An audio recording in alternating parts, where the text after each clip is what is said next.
Assalamualaikum warahmatullahi wabarakatuh. Bertemu lagi bersama Cikgu Saufi dalam mata pelajaran Bahasa Melayu tahun 3. Baik, pada hari ini Cikgu akan mengajar kamu tentang kata nama. Okey, kata nama. Baiklah, mari kita lihat apakah yang dimaksudkan dengan kata nama.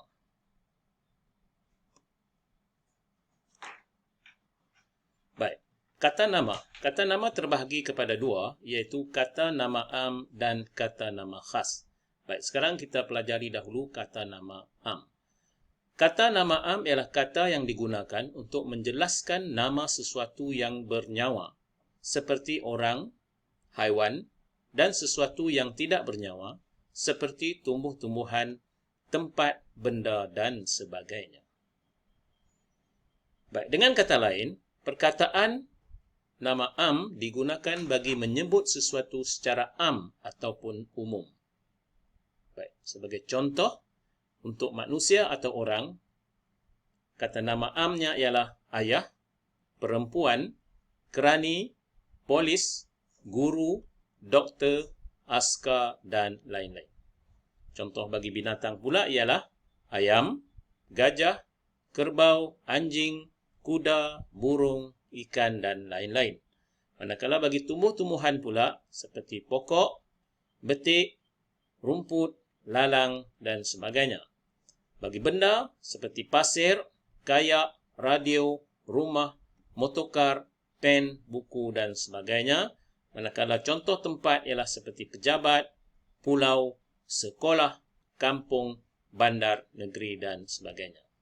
Baik, kata nama am hendaklah ditulis dengan menggunakan huruf kecil melainkan pada awal ayat. Sebagai contoh di sini, dia sedang menjinakkan seekor gajah.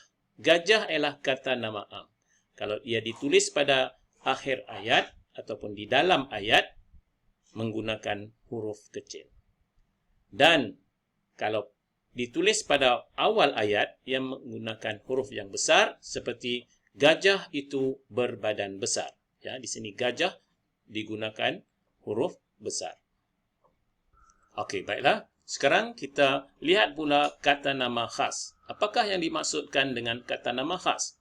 Kata nama khas ialah kata nama yang digunakan untuk menyebut nama sesuatu yang bernyawa dan yang tidak bernyawa.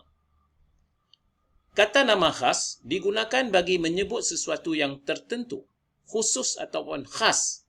Huruf pertama perkataan nama khas ini hendaklah ditulis dengan menggunakan huruf besar.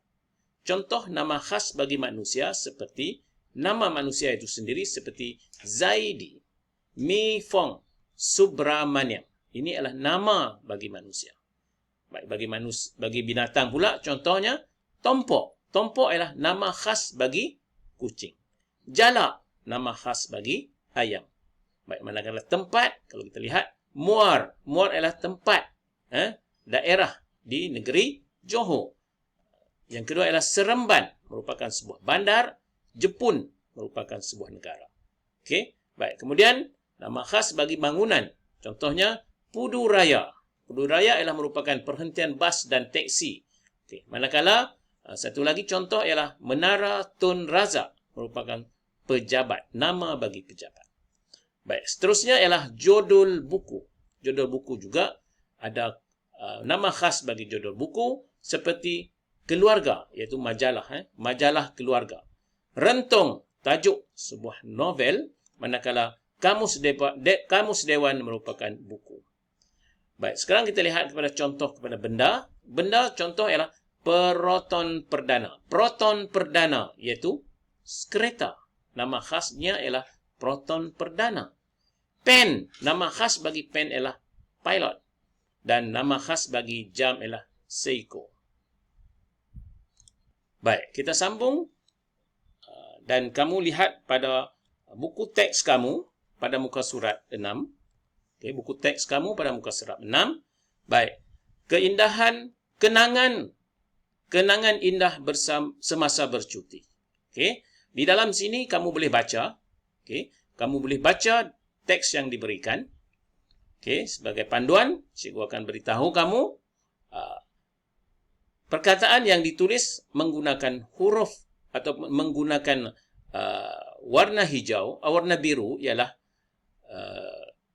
kata nama khas, manakala perkataan yang ditulis dengan menggunakan warna merah adalah kata nama am. Jadi kamu boleh baca sendiri pada muka surat 6 buku teks kamu. Okey, baik. Seterusnya ialah latihan.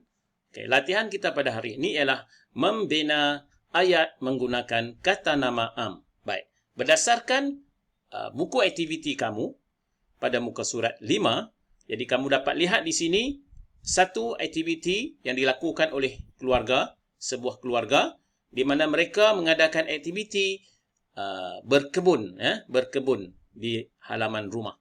Baik, sekarang kita lihat. Saya nak kamu sebutkan apakah kata nama am yang boleh kamu lihat dalam gambar ini. Baik, yang pertama, baik, kalau kita lihat di sini ialah apa sini? Ini ialah basikal. Basikal adalah merupakan kata nama am. Baik, kemudian apa lagi? Di sini ya, kereta sorong. Okey, kemudian mana lagi kata am? Baik, ini contohnya yang di hadapan ini. Ini siapa? Ini ialah ayah. Kemudian ini ibu. Okey, kemudian ini siapa? Adik. Ya. Kemudian apa lagi kata nama am? Pokok. Ini pokok. Okey, lagi. Ya, abang. Abang. Lagi apa? Banyak lagi kata-kata nama yang boleh kamu cari di dalam gambar ini. Baiklah, berdasarkan kata nama yang kamu senaraikan di sini, kita boleh membina ayat. Bagaimanakah cara nak membina ayat? Baik, sekejap nanti cikgu akan tunjukkan kepada kamu cara yang mudah untuk membina ayat. Baiklah, cikgu akan tunjukkan kepada kamu cara mudah untuk membina ayat berdasarkan perkataan-perkataan kata nama yang telah kita senaraikan dalam buku aktiviti tadi. Baik, di sini cikgu akan tunjuk teknik yang dinamakan teknik SKOP. Apakah yang dimaksudkan dengan scope? S adalah subjek, K adalah kata, O adalah objek dan P adalah perluasan. Apakah yang dikatakan subjek? Subjek ialah kata nama yang kita pelajari tadi. Okey. Kata ialah aktiviti ataupun kata kerja ataupun aktiviti. Objek ialah benda, iaitu kata nama. Manakala perluasannya ialah keterangan ayat menggunakan kata hubung, di, pada, yang, seperti, kerana dan lain-lain yang sesuai. Baik, sekarang kita lihat kepada perkataan atau kata nama yang kita cari pada kita perolehi pada buku aktiviti yang telah kita baca tadi. Baik, sekarang kita lihat di bahagian subjek kata nama, kita pilih siapa? Baik, contohnya ialah kita pilih ayah. Dalam tu ada ayah. Kemudian apa yang dilakukan oleh ayah? Memotong. Okey. Kata kerjanya ialah memotong. Okey, kemudian memotong apa? Dia memotong pokok. Okey. Kemudian menggunakan apa? Baik. Ayah memotong pokok menggunakan gunting. Okey, sekarang kamu tidak nampak Okey. Baik. Sekejap. Okey. Jadi ayatnya ialah ayah memotong pokok menggunakan gunting. Baik, sekarang kita tengok pula yang kedua, iaitu kata nama yang pertama. Yang kedua ialah ibu. Ibu sedang buat apa? Aktiviti yang dilakukan oleh ibu ialah menyiram. Sila menyiram. Kemudian ibu menyiram apa? Ibu menyiram pokok. Okey, menggunakan apa? Menggunakan penyiram. Jadi ayatnya ialah ibu menyiram pokok menggunakan penyiram. Baiklah, berdasarkan contoh yang cikgu beri tadi, Okey, kamu boleh menulis ya. Kamu boleh menulis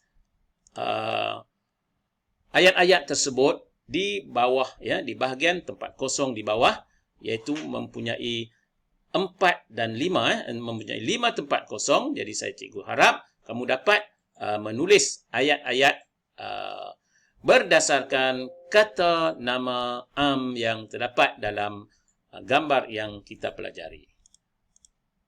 Baik, sebagai contoh ayat yang telah kita bina tadi seperti ayah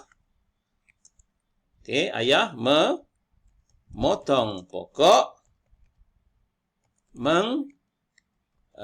memotong pokok menggunakan